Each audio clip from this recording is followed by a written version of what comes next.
Química 2. Contar en la química. Bienvenidos al curso de Química para segundo grado, en donde mostraremos algunos de los cimientos de esta ciencia, que tiene como objetivo explicar los fenómenos en los que cambia la estructura interna de la materia. En este bloque contaremos, y contar es fácil con objetos grandes. Podemos contar personas en un salón de clases, hojas en un cuaderno, cuadros en un museo, pero veremos cómo los químicos deben contar lo muy pequeño, los átomos. Eso está difícil. Para empezar, vamos a entender un principio fundamental de la química, la ley de la conservación de la masa. Se la debemos al científico francés Antoine de Lavoisier, considerado el padre de la química. Él se preguntaba, ¿qué pasaba con la masa en una reacción? Realizó un experimento con mercurio que al oxidarse produce un polvo rojizo, el cinabrio. Este fue usado hace miles de años por los mayas en sus ritos funerarios. Hace unas 2 décadas en Palenque se descubrió una tumba de una mujer. Se le dio el nombre de Reina Roja porque estaba cubierta de este polvo. Nosotros vamos a ver un ejemplo más sencillo y cotidiano. Vamos a una cocina. Preparemos palomitas de maíz. Y como a los químicos les encanta medir, vamos a usar una balanza. Aquí tenemos granos de maíz, que se usan para hacer palomitas. Y aquí vemos palomitas ya hechas. Vemos que son muy diferentes. Ha ocurrido una reacción química en el proceso. El microondas se utiliza en muchas casas con frecuencia, así que lo vamos a usar para preparar nuestras palomitas. Tenemos 2 sobres de granos listos para producir palomitas. Tienen el mismo peso en la balanza. Ahora preparamos uno de los sobres poniéndolo en el microondas. Volvemos a pesar y comprobamos que tienen el mismo peso. Hubo un cambio en la estructura de los granos de maíz, pero se conservó su masa. Podemos deducir la ley de la conservación de la masa que dice: la masa no se crea ni se destruye, solo se transforma.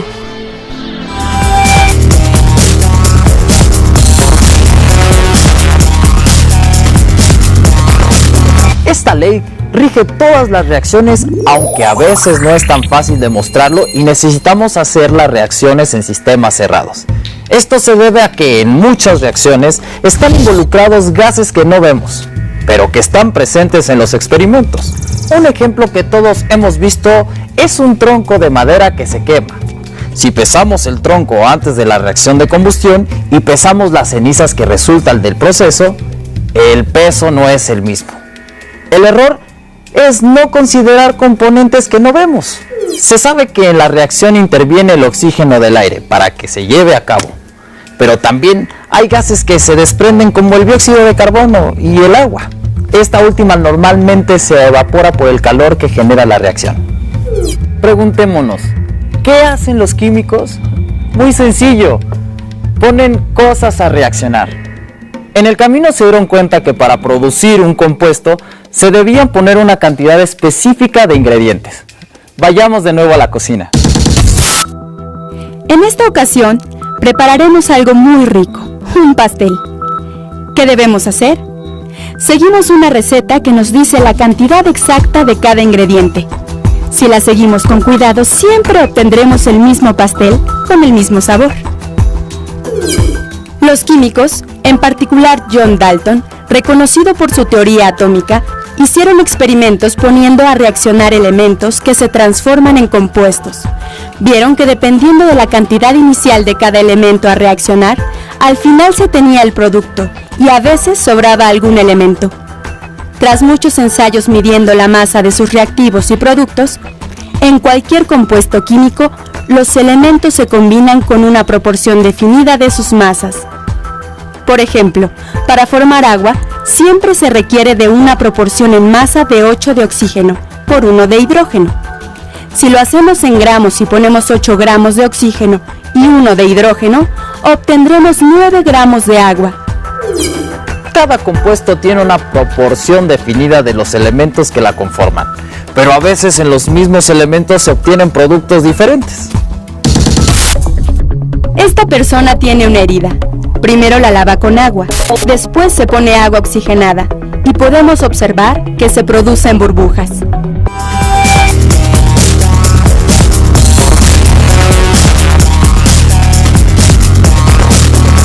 Las burbujas se deben al poder oxidante del agua oxigenada, que rápidamente se descompone y libera oxígeno. En la herida se usaron dos compuestos, el agua cuya fórmula es H2O y agua oxigenada H2O2. Ambas están formadas por hidrógeno y oxígeno. Lo que varía es la proporción de cada elemento. En el agua, la proporción en masa es de 8:1, mientras que en el agua oxigenada es de 16:1. Lo mismo ocurre en muchos otros casos. Por ejemplo, si combinamos carbón y oxígeno, se puede formar monóxido de carbono o dióxido de carbono. Son dos compuestos diferentes con propiedades diferentes. El monóxido de carbono puede ocasionar la muerte en una planta, mientras que el dióxido de carbono es indispensable para que pueda desarrollarse. De hecho, es la materia prima con que realiza la fotosíntesis, para desprender oxígeno y producir sus nutrientes. Para el monóxido de carbono, la relación en átomos es de 1:1 entre el carbón y el oxígeno, mientras que para el dióxido de carbono, la relación es por cada mol de carbón, 2 de oxígeno. Muchos átomos se combinan dando más de un compuesto, pero siempre guardan una proporción definida de los átomos que la componen. Esta es la ley de las proporciones múltiples. Conociendo la proporción en la que se encuentran los átomos de una molécula, se establece la fórmula empírica o mínima. Esta representa la proporción más simple en la que están presentes los átomos que forman un compuesto y puede o no coincidir con la fórmula molecular. Para el agua, cuya molécula está formada por 2 átomos de hidrógeno y 1 de oxígeno, su fórmula mínima y molecular es la misma H2O. En compuestos como el etano, no ocurre lo mismo. El etano está formado por 2 átomos de carbono y 6 de hidrógeno. Su fórmula molecular es C2H6. En este caso, la proporción más simple, o sea, su fórmula mínima, es CH3. Para encontrar la fórmula mínima de un compuesto, primero se obtienen los moles de cada elemento. Luego se divide cada uno por el de menor valor. Y finalmente, por tanteo, se hallan los números enteros sencillos. Con los datos de un análisis elemental, solo se puede calcular la fórmula mínima. En caso de querer conocer la fórmula molecular o proporción exacta de los elementos, se tiene que conocer la masa molecular relativa que se obtiene experimentalmente. Muy bien, con saber la proporción podemos conocer la fórmula de cada molécula. Pero, ¿cómo encontrar la proporción? Para establecer la proporción o porcentaje de cada elemento en una molécula, se hace una sencilla regla de 3. Tomemos como ejemplo otra vez el agua con una masa por mol de 18 gramos. Calculemos primero la proporción de hidrógeno. Si 18 gramos es el 100%, 2 gramos de hidrógeno, por ser 2 átomos, ¿a qué porcentaje corresponderían? Y el resultado es de 11.2%. Ahora, para el oxígeno, si 18 gramos son el 100%, los 16 gramos de oxígeno, ¿a qué porcentaje corresponden? El resultado es de 88.8%. Concluimos que el agua tiene un 11.2% de hidrógeno y un 88.8% de oxígeno. Calculemos la proporción para el monóxido y el dióxido de carbono. Para el monóxido de carbono, CO, la masa de la molécula es de 12 del carbón más 16 del oxígeno. Nos da un valor de 28 gramos por mol. Para calcular el porcentaje de carbón, planteamos la regla de 3. 28 es a 100% como 12 es a X. El resultado es 42.86%. Para el oxígeno, decimos 28 es a 100% como 16 es a X. Se obtiene un porcentaje de 57.14%. Si sumamos ambos porcentajes, tenemos el 100%. Para el dióxido de carbono, CO2, la masa molecular es de 12 del carbón, más 32 de 2 átomos de oxígeno. Suma 44 gramos por mol. El porcentaje de carbón sería el resultado de plantear la regla de 3. 44 es a 100% como 12 es a X. Porcentaje de carbón igual a 27.27%. Para el oxígeno, 44 es a 100% como 32 es a X. El oxígeno está en una proporción de 72.73%. En la ciencia es muy importante contar. En la vida cotidiana también. Si vamos al mercado necesitamos diferentes unidades para comprar productos. Esta señora está comprando una docena de huevos. Esto quiere decir que le darán 12 huevos. También va a comprar un cuarto de gruesa de naranjas. Le dan 36 naranjas. Ahora compra limones y pide un 100, o sea, 100 limones. Si quiere comprar frijoles, no es muy conveniente contar uno por uno. En estos casos se compra por peso. 1 kilogramo de frijoles. También para las lentejas, 1 kilogramo de lentejas. Analicemos la cantidad de estos productos. Los dos pesan 1 kilogramo, pero si contamos los granos de ambos, llegaríamos a la conclusión de que hay muchos más granos de lentejas. Un grano de lentejas es más ligero que uno de frijol.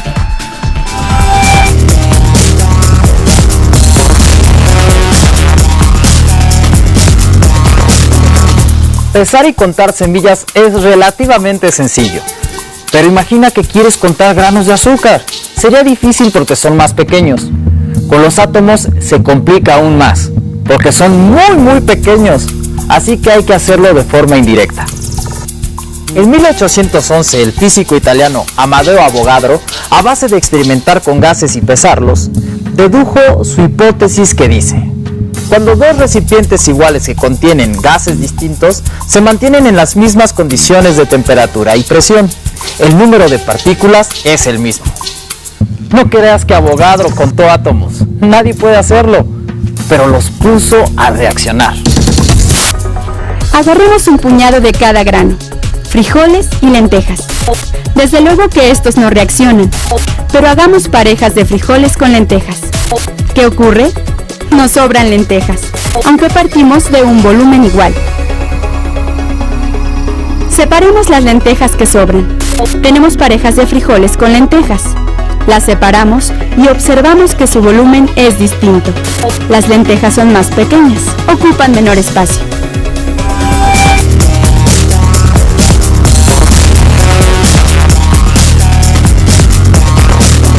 Más o menos esto fue lo que hizo Avogadro. En sus experimentos, los gases reaccionaban para dar lugar a compuestos químicos. Partiendo de su hipótesis que en un mismo volumen hay el mismo número de átomos bajo las mismas condiciones de temperatura y presión, puso a reaccionar volúmenes iguales de gases. Por ejemplo, un volumen de hidrógeno reacciona exactamente con uno de cloro para dar ácido clorhídrico. Al comparar sus masas, observó que la masa de cloro era 35 veces más pesada. La relación en volumen es 1 a 1, pero en masa es de 35 a 1. Regresemos a las cantidades que podemos comprar. Una docena de naranjas y una de limones. El número es igual, pero el peso no. La naranja pesa más.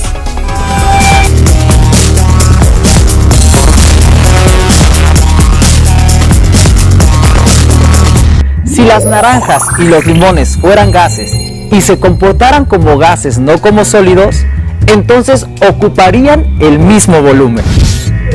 El hidrógeno es el gas más ligero, así que se le asignó el valor de 1 UMA, que quiere decir unidad de masa atómica. Comparando masas con volúmenes iguales de otros gases, se obtuvieron las masas para los demás elementos. Con la del cloro, 35.5 veces mayor. Con el del oxígeno, 16 veces mayor. También de forma indirecta, los científicos lograron contar el número de átomos. Se le llamó número de Avogadro, en honor al físico italiano.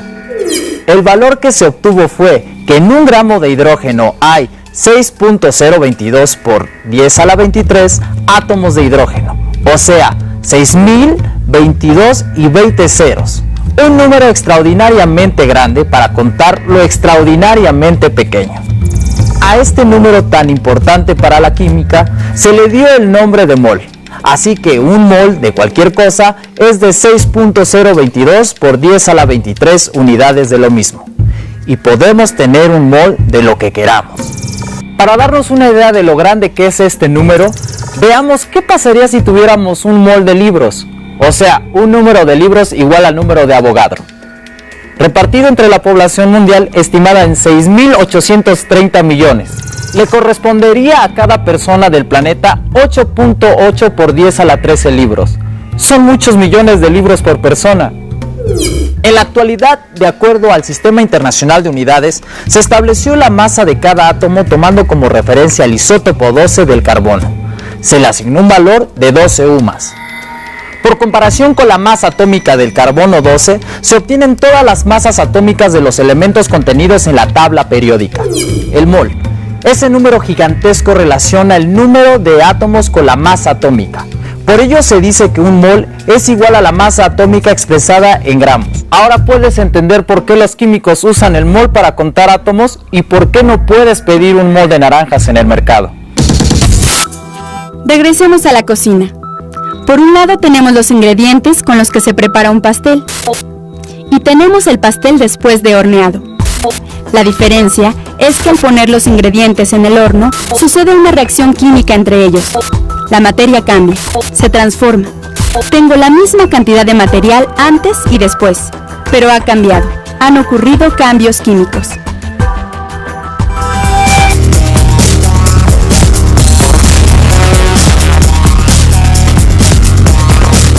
Las fibras sintéticas, las pinturas, la gasolina de los automóviles, los plásticos y las medicinas son productos que usamos cotidianamente. Se elaboraron haciendo reacciones químicas. Las reacciones se representan en ecuaciones, donde lo más importante es recordar la ley de la conservación de la masa. Por eso se dice que deben estar balanceadas, puesto a que la masa no se crea ni se destruye, solo se transforma. Las relaciones ponderales o de masa entre reactivos y productos de una reacción química representan la estequiometría de la reacción. La palabra estequiometría se deriva de las palabras griegas stoikeion, elemento, y metrón, medida. La estequiometría es una herramienta indispensable en la química. Esta es una reacción muy sencilla. La formación de agua, hidrógeno más oxígeno, nos da agua. En el lado izquierdo están los reactivos que se separan por un signo de más. La flecha indica que de los reactivos se derivan los productos, los cuales se colocan en el lado derecho de la ecuación. Contemos el número de átomos de un lado y otro. Para el hidrógeno existen 2 del lado izquierdo y 2 del derecho, pero para el oxígeno hay 2 en un lado y 1 en los productos. La ecuación no está balanceada. De acuerdo con la ley de la conservación de la masa, estaríamos creándola. Esto no es posible. Para balancear una ecuación química, debemos introducir coeficientes a la izquierda de cada molécula hasta que tengamos la misma cantidad de átomos en un lado y otro. En nuestro ejemplo, si ponemos un coeficiente 2 en el hidrógeno de los reactivos y un 2 en la molécula de agua del producto, y volvemos a contar, tenemos 4 átomos de hidrógeno y 2 de oxígeno en ambos lados. La harina para preparar este pastel no podemos contarla como podemos contar las piezas de huevo que se necesitan. La cantidad de harina que se debe añadir viene en las recetas como un peso y tenemos que usar una báscula si queremos ser exactos.